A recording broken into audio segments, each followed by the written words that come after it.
Hi, my name is Adam and welcome to another edition of South Wales Ghost Watch. And on today's show we're going to be talking about premonitions, fortune telling and astrology. Okay, and on my show once again I've got Dr. Martin Shrewsbury. And the first question I wanted to ask you, Doctor, is what is a premonition? A premonition is an awareness of something that is about to happen. It can be experienced as a flash in the mind. It can be experienced as an emotion or a feeling in the body. People frequently experience premonitions when they are more emotionally switched on to themselves. It also occurs at moments of great stress. It can happen. So premonitions are, if you like, a snapshot of the future. Right. Yeah. So it's something that we've all experienced at certain times, I think, but sometimes a premonition is like an intrusive thought or an intrusive emotion of some sort. So, you know, it's, if you like, a glimpse of the possible. Okay. So how can we tell if we're having a premonition? Well, it might be the sensation of a person, your thought of a person, that you, for no reason, you're thinking about everyday life, and suddenly it flashes into your mind. It can also be a feeling of unease, where your blood pressure would rise, your anxiety level might rise, or you might just have a sense, somehow, that something is different, something is about to happen. A lot of the people who, I think I said on an earlier programme, trains, planes and accidents that occur usually find that there are less people on the plane, less people on the train. It's almost as if somehow people have a sense that the future, that something's about to happen, that something will occur, but you're not sure what. It's an intrusive thing that appears at a time when you're either emotionally aroused or perhaps exceptionally calm. It varies in each circumstance. So you think we all have a sixth sense to some We all have a sixth sense to some extent. We all have if you think about it, the mind, the brain, we only use 5% of the mind. The rest of our brain is dealing with the everyday things of life, telling us we are hungry or whatever. And sometimes it might be that the brain somehow senses something that we're not aware of. Sometimes I can have a sense with a client that something's about to happen. I know that person very well, and a number of times I've had a sudden feeling about a particular client, rung them and they said, I was just thinking about you, or something bad's happened and I needed to talk to you. I think a lot of premonitions can be explained by the fact that we're observing all the time, but there are uncanny events that we cannot possibly explain. I remember just after my son was born, I was thinking of a particular person I hadn't seen for years. I walked around the corner and there was this person. It seems to be that emotion, high emotions, are also a key to getting a sense of what may or what may not be happening. I'm sure we could all know when the way a significant person in our life says our name, we know if we've done something wrong or if they're in trouble or whatever. Premonitions are part intuition, but they're also part an unexplained event that points us to something in the future. Okay, I guess a good interpretation of that, that's fine. Okay, so are premonitions common? Well, I'll give you an example. The night that Princess Diana died in the accident in Paris, 3 or 4 people said they had dreamt that she had died that night. Before they woke up and found it to be true. There are a number of explanations for that. One explanation is that because we dream about famous people a lot of the time, and we are aware of the concerns of life and death and whatever, we might dream about something happening to them. I remember my girlfriend telling me a few years ago, she dreamt of a horse winning a race, and that a horse of that name did win the race. Yeah. Yeah. Sometimes we have this situation where we go to sleep. We have an old expression, sleep on it. Yes. And in the morning we have an insight that we haven't had before. So sometimes in dreams you might get a premonition of what was going to happen, what is about to happen. Sometimes if I get very low feelings that do not belong to me, I think, who's done what? Who's done something? Who's feeling down? And I get a sense of it. Okay. So premonitions are available to everybody, but it's a question like some people are more observant and notice more things. Yeah. Some people are able somehow to, I suppose, sense an event that's about to happen by predicting, by basing it on the principle of what has gone before. Other people just have uncanny abilities, and it's an approach that is available to all of us. But like any other skill of communication or sensing, it's a skill that many of us need to practice at. We frequently perceive it, as I said, when we're calm or when we're very emotional. Yeah. So if you think about it, when you're very calm, the body is working at its best. When we're very excited or anxious, the mind is working overtime, and we're hyper-vigilant. Yes. We notice everything. You sense something about somebody. You might sense a threat, or you might sense a situation. A couple of times in my life, I've met people, and they've had an immediate effect on me, and I think this person's going to be very significant in my life. And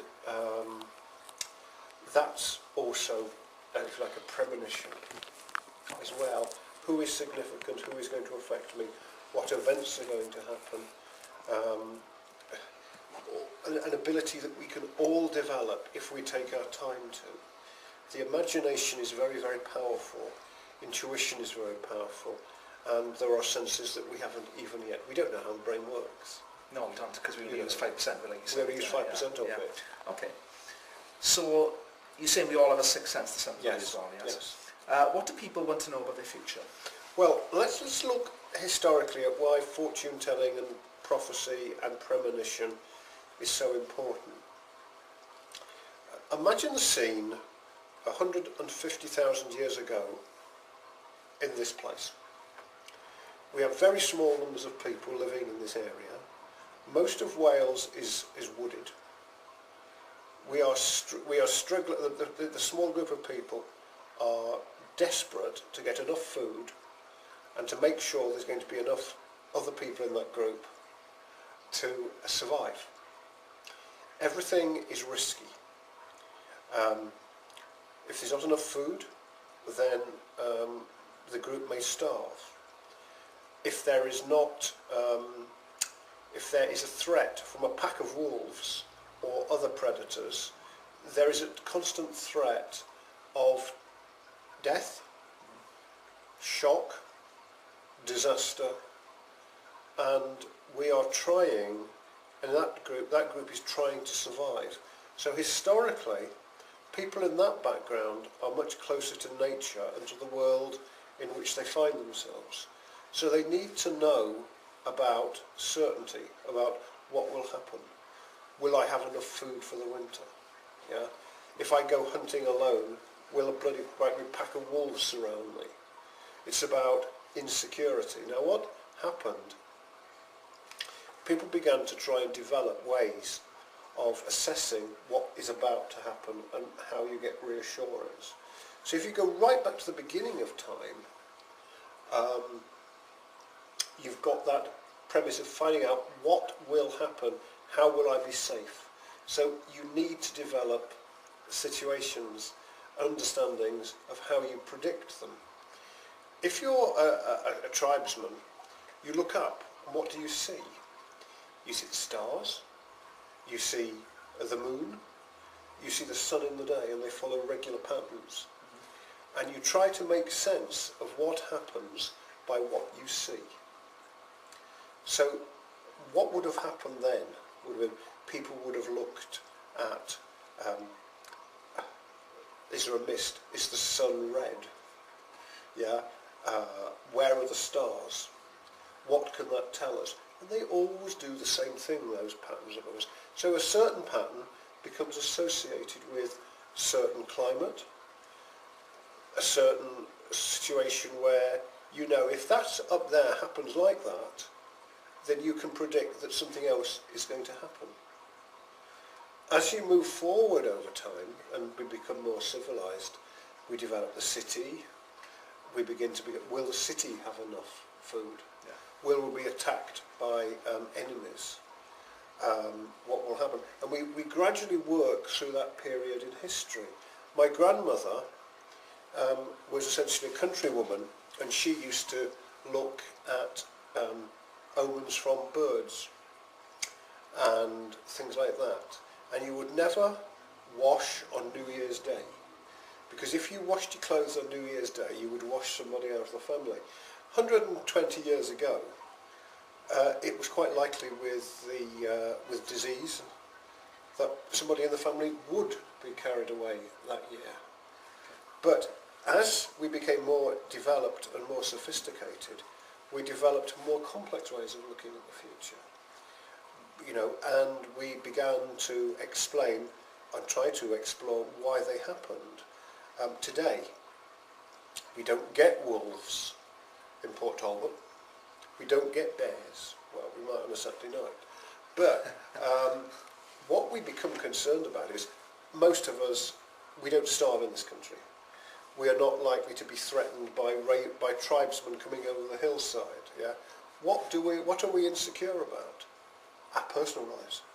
Will we meet somebody who is significant to us? How will it work out? Our concerns today are largely about our personal lives, rather than our fates. Rather than our fates. Yeah. We live longer, so we become more concerned with our personal lives. So the idea of premonition, prophecy, any form of fortune telling, comes back to the fact that we live in a world that is insecure in some other ways. So the basis of it is trying to understand what's going to happen to us. And there is another thing as well we try to understand. We try to understand why we're here, what it's about, how long are we going to live, yeah? What is our purpose? We look there and we try and make sense from that. We make sense of what happens to us. We call it cognitive dissonance, posh word. It's where we make sense of what's going on around us and we interpret from that. We don't walk under ladders. I wonder how many people actually do still walk under ladders. How many people don't step on the cracks on a paving stone. How many people are superstitious of the number 13? They look for ways of what will cause bad luck, what will cause good luck. Yeah. Yes. Yeah. The magpies, the famous one. What a particular magpie symbol. 1 for sorrow, 2 for joy, 3 for a girl, and 4 for a boy. Yes. Yeah. All these traditional methods of reading what's going to happen by what we see. So we are continually looking to find out reasons what will happen. Yeah, you mentioned as well methods of predicting the future. Yeah. I'm going to bring up a few here. We've got tarot cards, Yeah. playing cards, Yes. palm reading, Yes. moles on the body, you mentioned Yes. before the interview, and also dreams as well. Yes, indeed. Can you just elaborate? Yes, so there's a lot there. The tarot pack. Now, the tarot pack is made up of 22 major arcana cards, which are like big things: love, good fortune, setting out on a journey. These are the major packs. Then we have things called the lesser arcana, which are small cards which are based around 4 types: cups, swords, wands, and anyway, cups. A cup is a thing of nurturing. It's associated with love. Swords are cards about how we react to things, positive or negative, yeah? Staves are about protection, and I can't remember what the 4th type is at the moment, but each of those has a very powerful effect on us. And we also get court cards, which are a king, queen, ace, and a king, queen, page, and a knave. Okay. Originally, those are about people we are supposed to meet.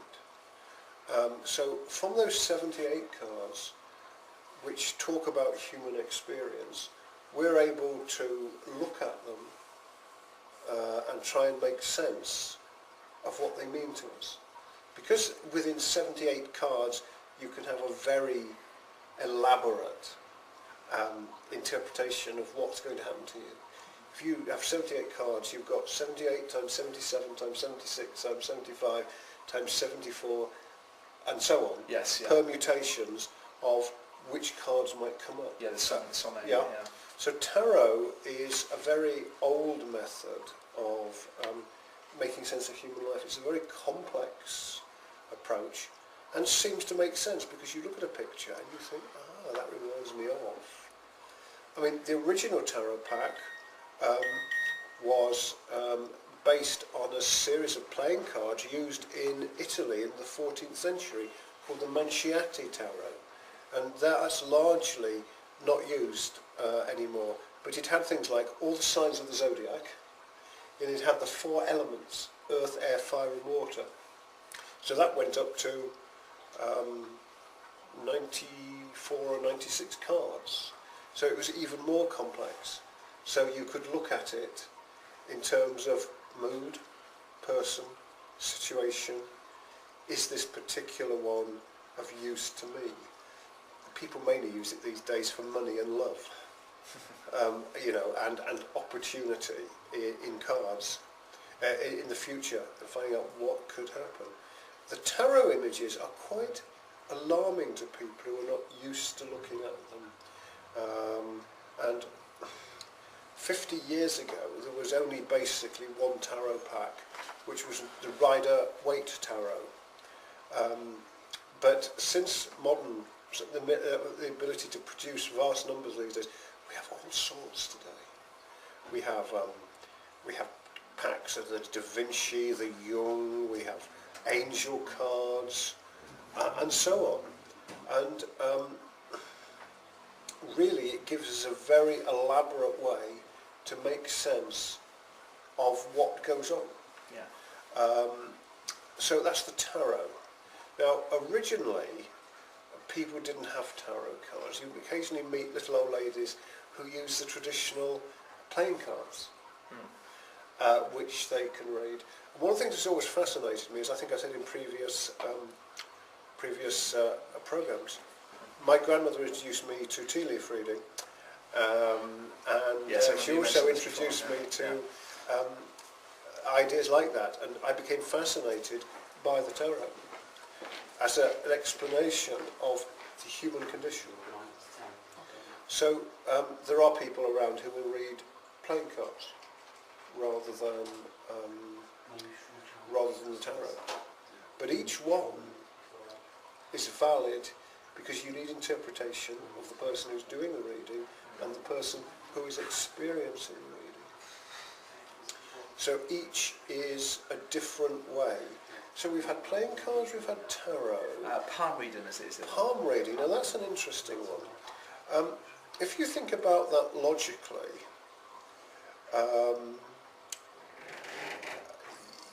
the body is a means by which you read the future by its health, by its condition. Some people argue that the left and the right hand tell different things. If you're right-handed, the right hand is the palm that tells you where your life is going. The left hand is the card. It's the reading by which you came into existence with. Right. I see. And on the lines you have things, for example, like headlines which tell us about our intellect, heart lines about our emotions, our lifeline which indicates theoretically how long we will be here for. We have fate lines, we have opportunities. And what always fascinated me as a kid, my lines on both of my hands, there are many, many lines, which probably points why I'm as complex as I tend to be in ways of thinking of the world.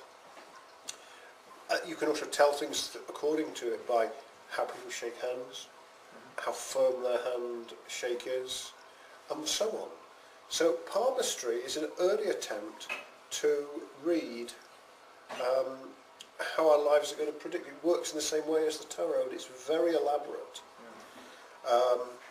You also, I suppose, get other cultures who read futures from the soles of the feet. You get people who read the future by looking at eyes. Some cultures look at ears. Everybody's ears are as unique as our fingerprints. Yeah. Everybody's ears are entirely different. And you get the idea of being able to sense what's wrong in the body by people touching the feet, like reflexologists. So you have that sort of approach, looking for possibilities, hints from that sort of way. And you can tell the number of children you've got. The thing that always surprised me... Is that on the side of your hand there, the number of children? Or yes, number of children. It number of drops children, down. Now, 2 years ago, I was always fascinated. I was married and now divorced, and I met a very interesting lady two and a half years ago. And I was always fascinated that on my palm there was a line there which shows to be my last relationship, so she looks like she stuck with me, that showed that in my very early 50s I would experience a significant relationship. And hey, what happened? That's what happened to me. That's what happened, yeah. So, the interesting thing is, do we look and make sense of what we've got, or does it give us insight into the future? I think we have to look at all of them as a possibility. So, it's always open. A possibility of fate and a possibility of fate, that you control your own fate. Yeah. The idea of is if you know where you're going, you can make decisions. And it may be that it's not that fate is not a dead hand. Fate is a thing that we're constantly in control of and can make decisions at certain times. And that insight of certain cards, certain ways that lines are structured, are very useful because they tell us where we're going and what can happen.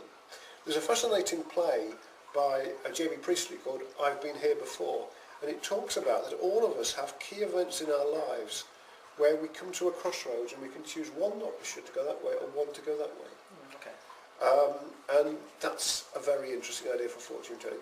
Most fortune tellers would tell you, most future readers, whatever, would tell you that that possibilities are there, that we are free to develop our fate as much as we can, but it's a guide, and it's what you look at and how you use it that is important.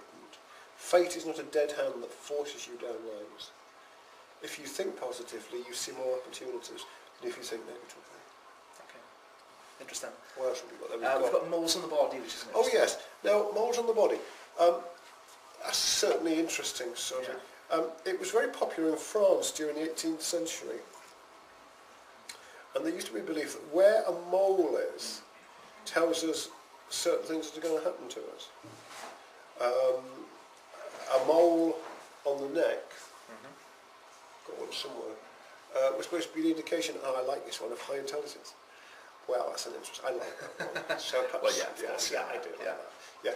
Or certain moles in certain places are an indication that you're going to get your head chopped off or get killed by robbers, or you're going to be wealthy. And there was quite an increase in interest in that in the 18th century. A traditional old Welsh one was the key in the Bible.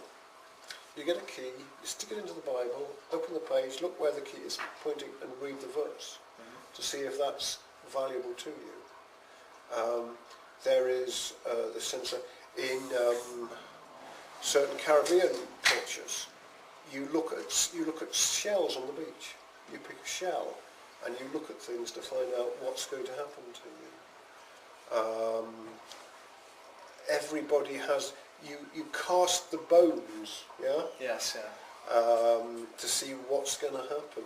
The Romans used to look at the entrails of cattle to see what was going to happen. It works on the principle that all things that occur inside, on, or by laying things down are some sort of prediction of what's going to be in the future. The game of dice, rolling dice, is initially a fortune-telling technique. Originally, it would have been bones casting the runes to see what is likely to happen, entering into a trance by smoking exotic herbs in strange cultures to give you an idea of what's likely to happen. They're all about slightly altering awareness and looking outside of that to find out what is about to happen. We know what has happened. We can predict what is likely to happen on the basis of what has happened. But it's good to have an insight into it. It is. Modern genetics tells us a lot about our health. We can look at our genes. And a lot of people, like I said, moles in the body. People, it's in their genes, and Right. sometimes they have them from birth. That's right. And I know I've got one here. Well, I did have one here, but Yeah. I don't know if that means. I'm not sure. But I mean, the evidence is there's a thing now called epigenetics. And it's the argument that suppose an event happens, a similar event happens to two people. The way they interpret it and respond to it might actually affect future genes, yes, for how they are going to respond in the future. And by acting in that particular way, it might change how their whole children and their descendants are, because they had a particular emotional awareness. We do know that people who have a spiritual belief, people who have a happy relationship, and people who have meaning in their lives are usually far more luckier than people who do not. So all of this crosses the area between science, psychology, parapsychology, and so on. There is all sorts of ways that we can look at the future using these. And another one is dreams as well, which we yes. A lot of us can see. Dreams can be... dreams are a process by which we make sense of what's happened to us the day before. And certain dreams give us indications that things will happen.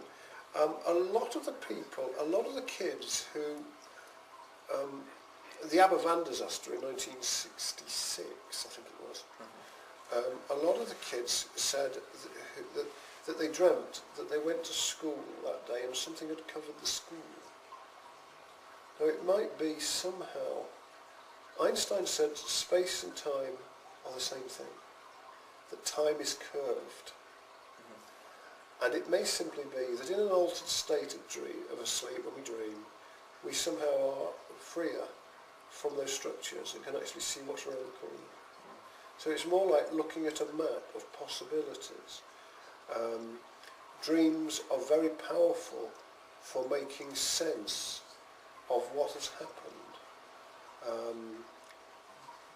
Premonitions of... I remember Carl Jung, the great psychologist, a couple of years before World War II, dreamt of Europe covered in blood.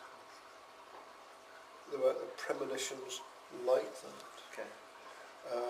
And also, when we stop speaking purely analytically, sometimes we get senses of things that are going to happen, and that may have an effect in dreams. Okay. Well, moving on, we're going to talk to you about astrology now. Now, when was astrology developed, and how was it used? Well, earlier I mentioned that in earlier, very primitive society, I should say traditional society, people began to make sense of what was happening by how the stars were. The Babylonians were the first people who developed astrology. They looked up and they thought, well, the king rules this city, those things rule the night sky. These stars, yeah. So the Babylonians began to make calculations about what would happen depending on which bit of the night sky happened at a particular time. And as things moved on, it became more and more elaborate. To the medieval mind, who were constantly trying to work out what our purpose was, they argued that God created everything, so God left signs behind in the sky by the way planets moved about what would happen. So astrology effectively came from that sort of thing. But there are separate types of astrology.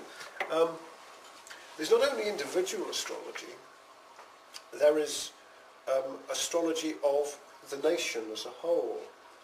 And what you have to understand about astrology is that it's an early psychology. Okay. It's an attempt to say, well, people born at a certain time of year will behave in certain ways. There are basically 12 types of personality, and the basic signs of the night sky, of the sky, predict how we are going to behave in certain ways. Now, there's not only what happens at a particular time according to astrology, there is the star, there's the way the planets and the stars were at the time of your birth, and there is the position of astrology at a time you are there now. So they might say, where was the sun when you were born? Where is the sun today? How does that affect? So you've got all those variables of planets. Yeah, and this is where personality traits come into Personality it. traits Star come in. sign as well, isn't That's right. Yeah. And what was particularly interesting was most of the ancients thought there were only 7 planets. We now know there are at least 12 or 13. We know that there are... I think it's 12, but there's a 12. Yeah, but I think they've discovered something else beyond Pluto. Okay, right. You have the idea that there are fast-moving planets and there are slow-moving planets. And the slow-moving planets tell us about the general curve of our life. I'm told I have Pluto in the 12th house. Now Pluto is about dreams, hidden stuff, and so on. And it's supposed to be the sign that helps you understand what makes people tick and whatever. And I can't help noticing, quite ironically, that what I do for a living is try and make sense of how people do that. Yeah. I discover the more darker and the more hidden aspects of people's lives to help them make sense of what's happening. So astrology can be seen in that way. And of course it's also astrological horoscopes.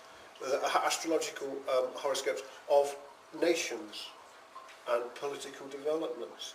The last time we were in this phase where the astrology of Europe, if you like, was in a particular place, was during the time of the French Revolution and the American Revolutions. And what we've had so far this year, we've had revolutions in the Middle East. Mm-hmm. We've had situations like that. And I was, just for this show, I was looking up about we can see if this is true, in a 4 weeks' time, 3 weeks' time. The astrologers predict, they can look at elections. And most horoscopes, most astrologers, political astrologers, predict that Barack Obama will win the election in America as president. I did read one account that said it would almost be tied, like the election of 2000, but that Obama would win. Now, we don't know what's going to happen now, and perhaps you want to call me back in a few weeks' time to see if they were right. Yeah. We have the hippies used to sing about the dawning of the age of Aquarius, which began in the 60s, where there was flower power and love and so on. You had ideas that somehow the great clock moves through history, the great year, that the whole world goes through certain cycles, and it might simply be that we've just entered the age of Aquarius. And the next age, well, if you go back to the early part, there was the age of Aries, which was the age of the warring kingdoms of pre-Mycenaean Greece, where people fought.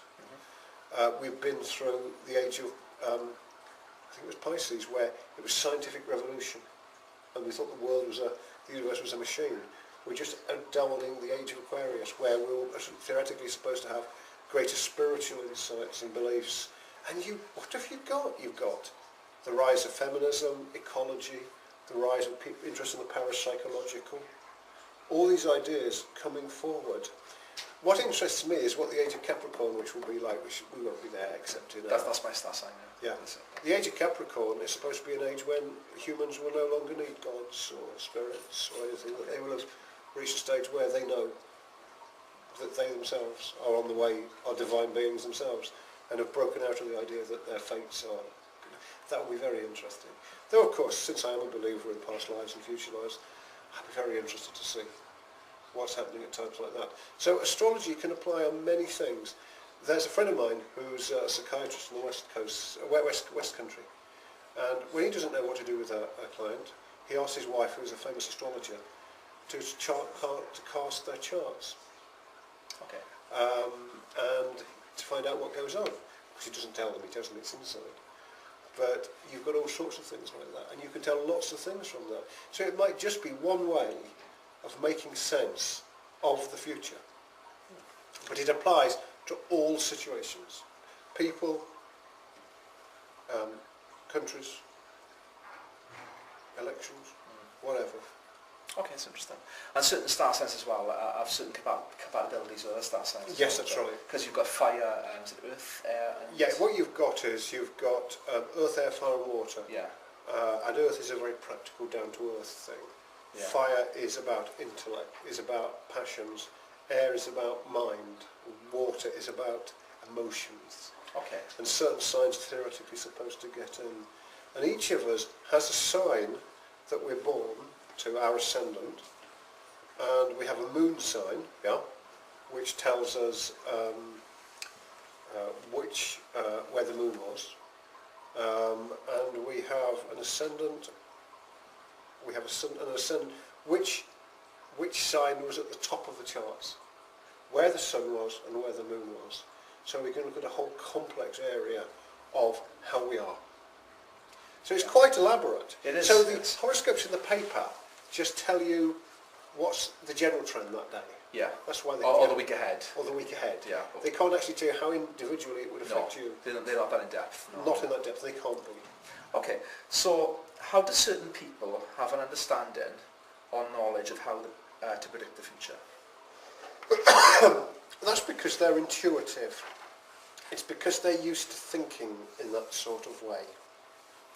Somebody once defined madness as doing the same thing over and over again. It may simply be that they have an ability to observe, to read, to have an understanding. My grandmother, when I was 8, used to teach me how to read tea leaves. And I used to stare at these bloody tea leaves. And you saw shapes that began to appear. Okay. And that made sense to you. Crystal ball, you stare at a crystal ball, you enter a trance. And you begin to see what's there. And it's almost like the images in your brain are projected out there. Okay. And that's what you see. Remember, the mind is a very complex thing we know very little about. Some people are just more emotionally intelligent than others and have sixth senses and abilities to spot what's going on. So, premonitions, generally, why people are good at it, are usually because they have to take time to do it. Okay. So that's effectively why some people are good at it and some are not. Okay, can you tell me about famous predictors like Nostradamus and St. Malachi? You mentioned Yeah, St. Malachi. Can you tell us about And also we've got other people like the children who claim they met the Virgin Mary at the turn of the century. Okay. I can't remember what that's called. Nostradamus was a very educated man in the 14th, I think it was the 16th century, and he used to write poems which he called quatrains. Quatrains are four-lined poems that talk about things that happen in the future. Nostradamus's ideas were he could read in the future by making. He saw images and he wrote them down in forms of poems, and people began to look at them and make sense of them. The most famous one was the one of World War II. He wrote about a man called Hissler. Hissler. Okay. Now you have to remember that the S's and the T's, yeah, and he talked about the world being covered in war and blood. In fact, it was so significant that Adolf Hitler himself actually looked at the prophecies to try and make senses of what was going to happen. There is one that has been translated when the second brother of the ruling family in the new land is assassinated. Great troubles will come to the land of the free. Robert Kennedy was assassinated in 68. JF Kennedy had been assassinated in 63. And from that period onwards there was lots of civil fighting and struggle in America. And there is a prophecy, that was what that's supposed to be about. Okay. The most famous, I suppose, prophecy that's causing the most influence at the moment is the so-called Mayan calendar, which was written somewhere about 600-700 AD, and it predicts that the world is going to come to the end on December the 21st, 2012. I did read about that. Yes, now, my view is that there are three possible explanations. It's quite worrying, isn't it, when it's only about 2 months away? But, it is, but, you know... yes. What is more likely is that the Mayans thought, well, it's, you know, if we predict 1,500 years into the future, I don't think we need to do more than that, they think. So we'll take it up to the winter solstice, December the 21st. 4 days before Christmas. Well, yes, that's right, yes. And they probably, that's all they were probably doing. The other thing they could simply be doing is that it might be an indication of the age of Aquarius in another way. That there will be a new way of looking at the world after that. I know quite a few people who are predicting doom and gloom and ascensions and of us all. I personally think the world will always be with us, and the world isn't going to end on December the 21st. If they are about changes, they're about changes in individuals and in groups as a whole. Saint Malachi was, I believe, an Irish Catholic monk, I might be wrong, who predicted the names of the popes. And he said that after this pope there will only be one more, and he would call himself Peter II. Okay. Now the first pope was Peter. It's supposed to be that when Peter II comes to the papal throne, the church will be overwhelmed. It might simply be that organised religion as such is reaching a massive crisis, and that after that time it will not be as effective as it was. So it might not actually be the physical end or the end of the coming of the end of the world. It might simply be that the relevance of a particular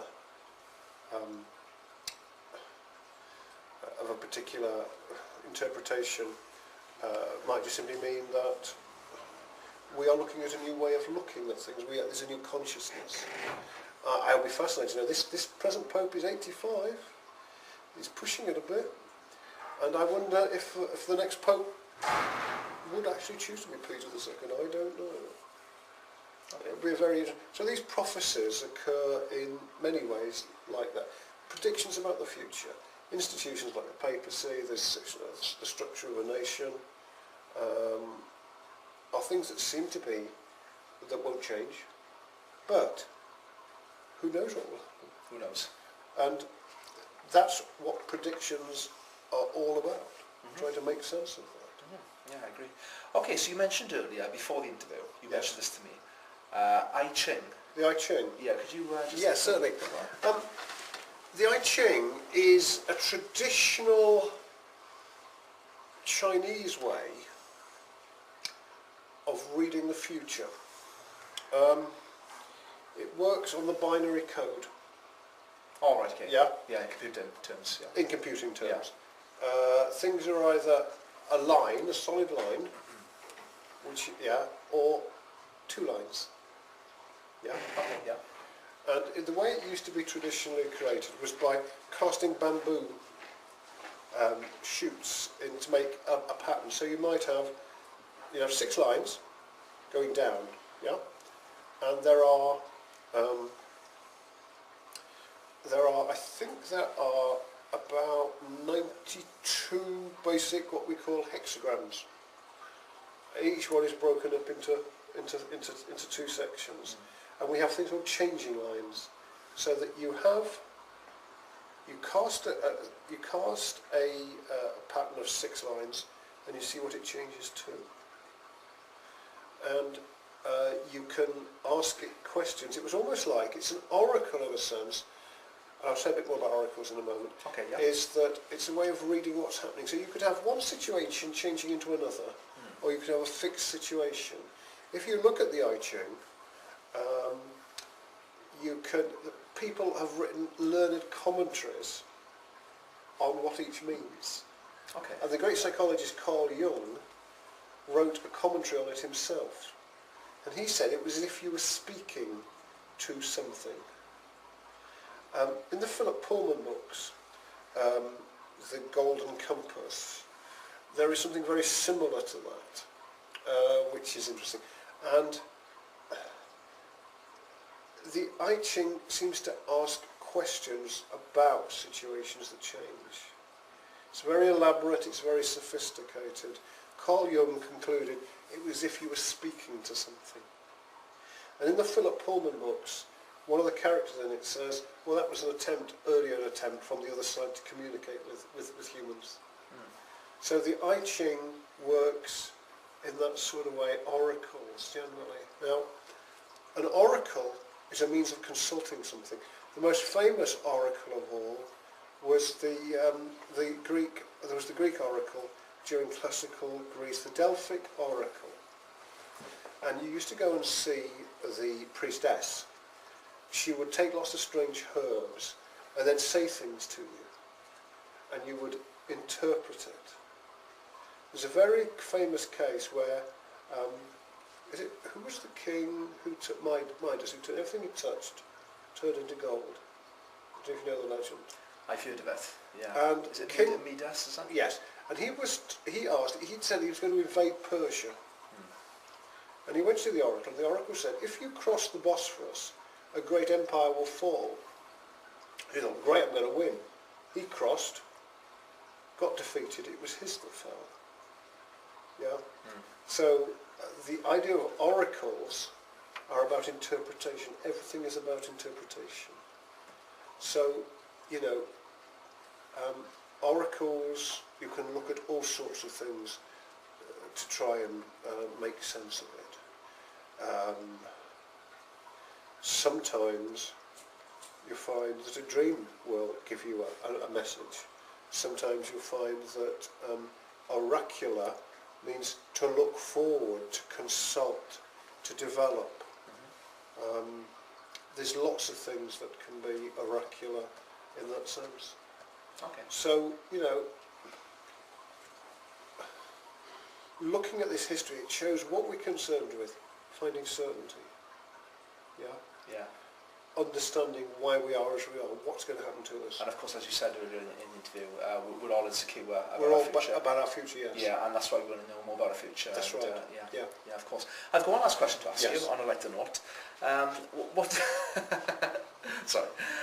What do you think about films that cover the topics of possible futures? Yes, Things like, Back to the Future, Terminator, Somewhere in Time, Somewhere in and more Time. recently The Lake House. Yes. Yeah. There is a very powerful emotion that stretches across time, and that is love. And if you think of films like The Lake House, it's about how true love works out. Somewhere in Somewhere in Time. Somewhere in Time. Yeah. Somewhere in Time. Yeah. It's about a young man who is dissatisfied with his life. It's Christopher Reeve. It's a brilliant film. And he's at a party, and an old lady comes up to him and says, "Come back to me." And somehow it disturbs him. This is his own life, so he ends his relationship, and he goes off into this hotel, and he finds on the wall a picture of a beautiful woman. He's transfixed by her. And he eventually manages somehow, I think it's through hypnosis or some approach like that, to go back and find her, and it's the old lady. The idea that time is not fixed is really fascinating. Back to the Future talks about what would happen if we could go back and change things. And it's very, very interesting to think about that. Is that what we do when we enter an unconscious state? Is it tarot cards and tea leaves and all these things that somehow in a quantum universe explore what has gone before and what will happen? I think it's all fascinating. A quantum universe says that every electron knows where every other electron is, and there is ways of predicting where things will be. Is that what we're doing? Is there a scientific explanation that is valid here? I think so. It's very interesting though, just final point is, that the big religions tend to look down on fortune telling. They tell you it's dangerous, that it's the devil that's speaking to you, that your life is preordained. It isn't. It's really scary for the fact. Suppose we realised that there are no excuses and that we are completely in charge of our own destiny. Perhaps that's what the Mayans are talking about. Perhaps organised religion has it wrong. That we don't need, our role is not to be like this. That we have choice in life. Do you think though there's a danger of knowing your future? Do you think that if you were Michael J. Fox in Back to the Future, if you could go forward and back in time, if you knew exactly what was going to happen, do you think there's a danger? Well, of course, if you could go back and forward in time, you could change it continually, so you would even be more masters of your own destiny. Yeah, yeah. I suppose there would be the unintended consequences of that. And I think that it is healthy to look at those things. But it shows us that we can't know everything. We can only plot general trends. We are finding a sat-nav to the future, possibly. I don't know. Okay. Okay. Yeah, that's all the questions I have. Thank you. Thank you very much, Martin. So remember that bit about my prediction, from what I've read, is that Obama will win the election. Yeah. Or that it will be really, really close. We're going to have to remember that one, definitely. But thank you for tuning in again, once again, guys. You've been brilliant, and as always, Martin, fantastic. Thank you very much. And yeah, that's all for this week, guys. Just tune in next week, next Thursday, usual time, 7 o'clock, South Wales Ghost Watch. Okay, I'm Adam, signing off.